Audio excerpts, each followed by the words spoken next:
No mother should be forced to bury her daughter. No father should watch his precious angel be lowered deeper and deeper into the ground. No sister should be stripped away from her other half. This is how the wheel of life should ideally roll. Is it A, a car accident, B, a freak accident, or maybe perhaps C, a kidnapping incident? Well, if this life was a multiple choice question, the answer would read D, none of the above. This tremendous amount of pain was caused by none other than the person that we entrust the most with our lives, our doctor.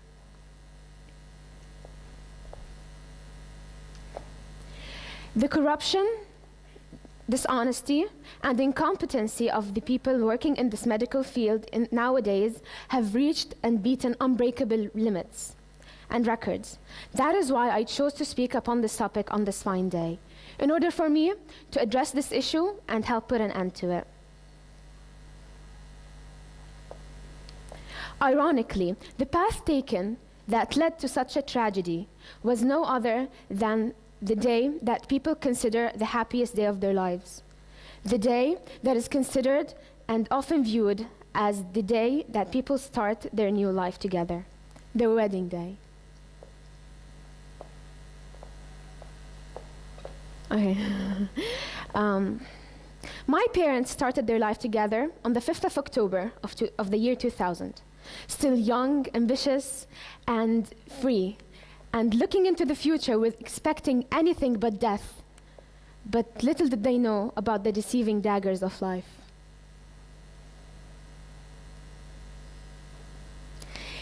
It had been a few months after the wedding before my parents knew that they were expecting. And just like any other newlywed couple, they became overjoyed and filled with the happiness of expecting their firstborn. But as per usual, life has its own way of operating, one day being your ally, and the other being your worst enemy. So over the course of the next 9 months, my parents made sure that they were super ready to take on the responsibility of raising a child, and sure enough, they were. September 11 brought a lot of heartache and delivered a lot of heartache packages to its subscribers. Each one was wrapped in a different wrapping. My parents' heartache was wrapped in a pink hospital towel with the words, "Congratulations, it's a girl," stitched up on its rims. You could see how their eyes were filled with glimmers of hope and happiness. But soon enough, this happiness and this glimmer would turn into tears of blood. Now, I would like to warn you, for the following could be a little bit hard on the ears. On September 11, my sister was born. And 1 week later, my dad came back to the hospital with my sister in his arms. He named her Sarah.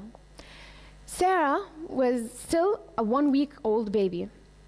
And when they arrived at the hospital, my dad entrusted what he considers a part of his soul into the hands of the doctors of the hospital and the nurses. The nurse then took the baby, gave her a bottle of milk, and took her into the doctor's office. A few minutes later, the doctor and his nurse came out. The doctor showing no signs of mercy whatsoever. The doctor stood in front of my dad, opened his mouth, and uttered, "I'm sorry, but your daughter is dead." He said these 7 words and left without no further explanation to my now daughterless father. Okay. Now, my parents became so furious, they wanted to know the details of how my sister was murdered. So they pressured the hospital, and it turns out that my sister was killed because of a medical malpractice. And this is the detail, and this is how it went. These 2 criminals, the doctor and his nurse, gave my sister her injection while she was still drinking the milk. So she happened to choke on the milk that was in the bottle. Now, instead of solving it in the easiest way possible, they chose to solve it in one of the most invasive procedures ever, which was through suction. So the doctor proceeded and inserted the tube through my sister's throat into one of her lungs, puncturing it, allowing blood to flow in and fill it, replacing what should have been the gasp of life. So in a non-medical term, my sister drowned in her own blood. And what's even more heartbreaking is the fact that my parents were deprived of their rights to sue the hospital for my sister's loss of life. For when asked, the hospital was denied ever having a doctor or a nurse with the details provided by my parents. So just like that, these two criminals escaped the claws of justice. Now, if I was an overlooker, and I was cursed with the knowledge of such a future, I would have laughed at how twisted that fate could be. For I know that if my sister was administered to another hospital with a more competent staff, she would have still been alive and well right now. And she would be sitting amongst you guys, listening to me and cheering me on as I speak of something more positive. But unfortunately, this was all stolen away from me, and that is all because of the corruption of the medical and educational system. Now, you might be asking yourself, why is she telling us this now? What's the point? What does she want us to understand?